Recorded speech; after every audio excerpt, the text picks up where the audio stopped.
Semuanya semangat hari ini? Semuanya kayak pada lesu gitu.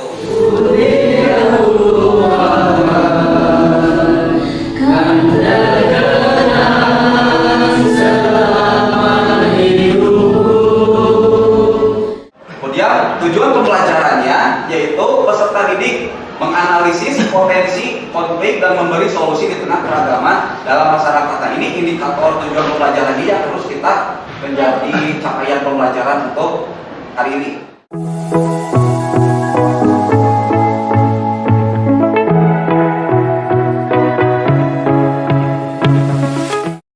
Kita akan membahas keberagaman masyarakat dalam Bhinneka Tunggal Ika bagian pertama.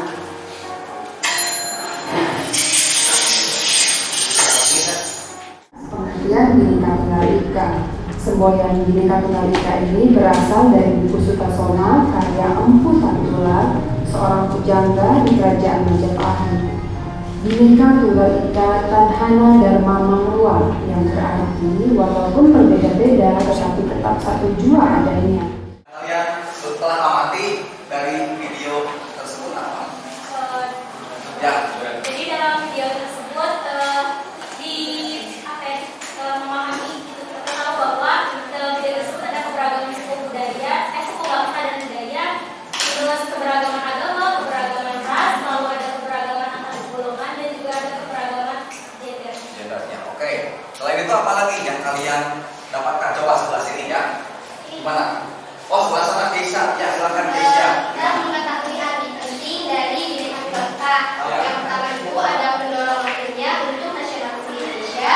Kemudian ada penyemangat untuk membangun Indonesia menjadi lebih maju.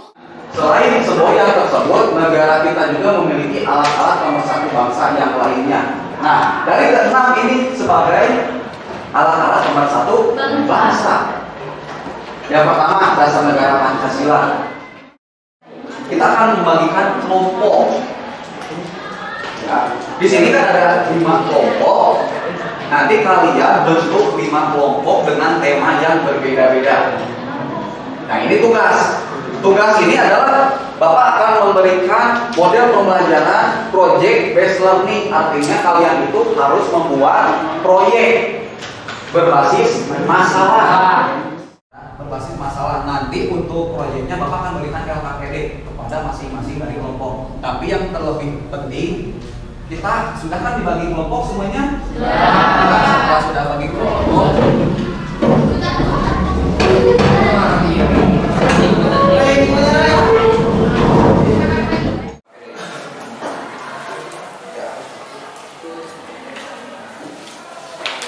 Kerjakan sesuai instruksi dalam LKPD.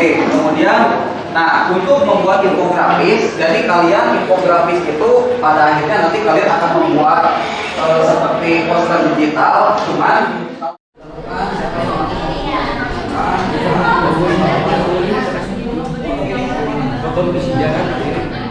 akan memberikan kesempatan kepada semua kelompok, semua peserta, bahwa proyek ini kita harus menyelesaikan bukan hanya untuk satu pertemuan ini, tetapi pertemuan berikutnya juga itu adalah masih tetap dalam bentuk kelompok, karena proyek itu tidak bisa dapat diselesaikan dalam satu pertemuan, itu harus 2 pertemuan.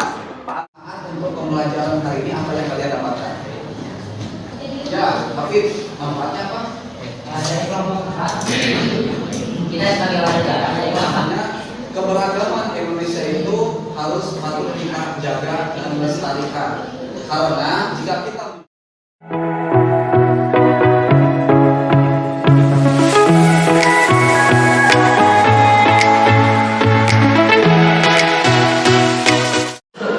Assalamualaikum warahmatullahi wabarakatuh. Waalaikumsalam warahmatullahi wabarakatuh.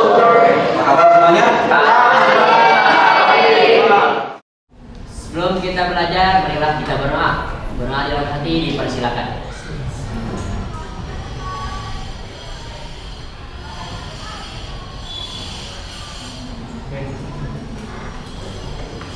Berdoa selesai. Beri salam. Assalamualaikum warahmatullahi wabarakatuh. Muhammad Fazrul, Muhammad Gali, Muhammad Agib, Muhammad Dani, Muhammad Rizal. Semangat semangat. Sebelah sini. Masih kurang kencang beda dengan barisan sana ya.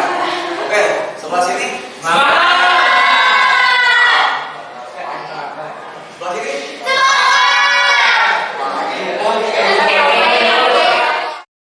Yang pembelajaran dan tujuan pembelajarannya yaitu kita masih berada di dalam peserta didik itu harus mampu menganalisis potensi konflik dan memberi solusi yang ada ya di tengah keragaman dalam masyarakat.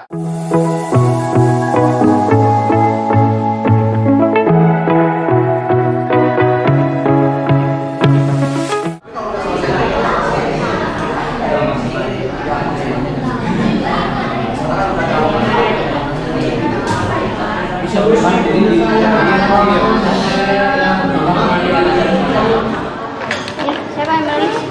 Aku akan membuat desain, guys. Tulisan apa tuh? Ini aku. Tulisan estetik sana.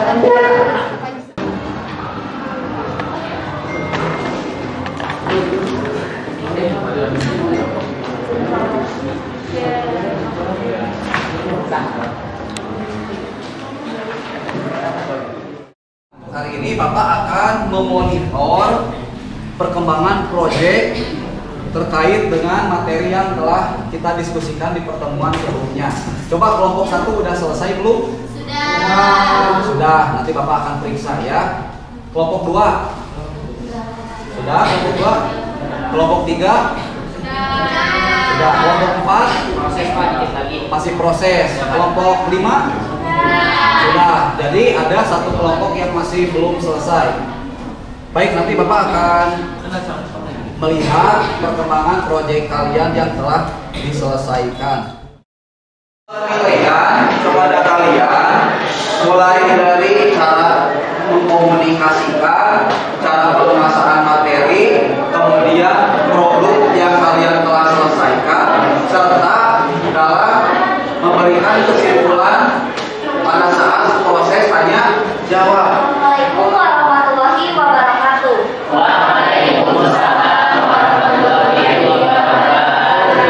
Kami sebagai kelompok 1 akan menjelaskan materi tentang potensi konflik suku bangsa.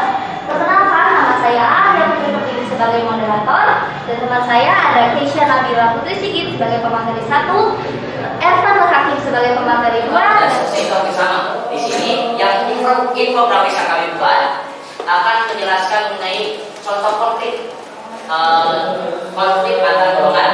Konflik antar golongan ini ada beberapa bidang atau beberapa cabang seperti usia, pendidikan, ekonomi, politik, status sosial, dan ekonomi. Nah, pada kesempatan ini kami izin bertanya, konflik gender ini kan berhubungan dengan kesetaraan gender.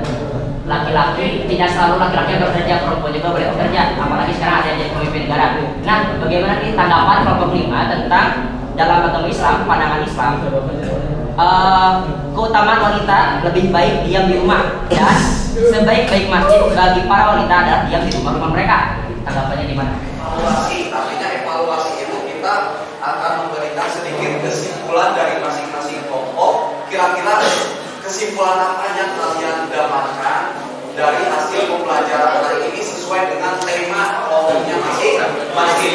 Coba kelompok 1.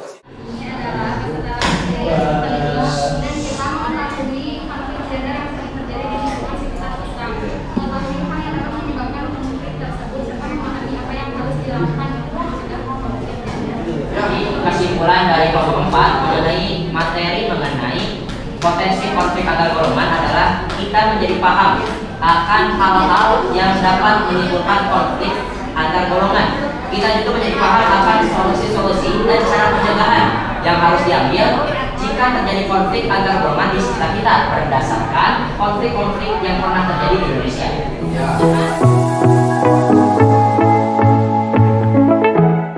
Kita mengakhiri, Bapak ada di dalam LKPD kalian ada tes sumatif. Artinya Bapak ingin mengetahui dan mengevaluasi kembali kira-kira di dalam pertanyaan yang ada di LKPD tersebut, silakan kalian jawab. Itu adalah tugas individu. Ya, silakan nanti dikerjakan. Kemudian kalau sudah selesai boleh dikumpulkan kembali. Pertemuan berikutnya, yaitu pertemuan berikutnya kita akan membahas tentang Undang-Undang Dasar Negara Republik Indonesia tahun 1945. Nah, nanti di dalam suatu Undang-Undang Dasar tersebut kita akan memuat apa saja sih yang menjadi tujuan pembelajaran kita. Tapi Bapak akan memberikan gambarannya sebelumnya. Kita akan mempelajari tentang norma-norma sosial. Berhubung waktunya sudah habis, sudah azan bel, kita akhiri dengan alhamdulillah. Sekian dan terima kasih pertemuan hari ini. Kita mudah-mudahan bisa berjumpa lagi di pertemuan berikutnya dan tetap selalu dalam keadaan sehat dan banyak rezekinya. Bapak akhiri, wassalamualaikum warahmatullahi wabarakatuh.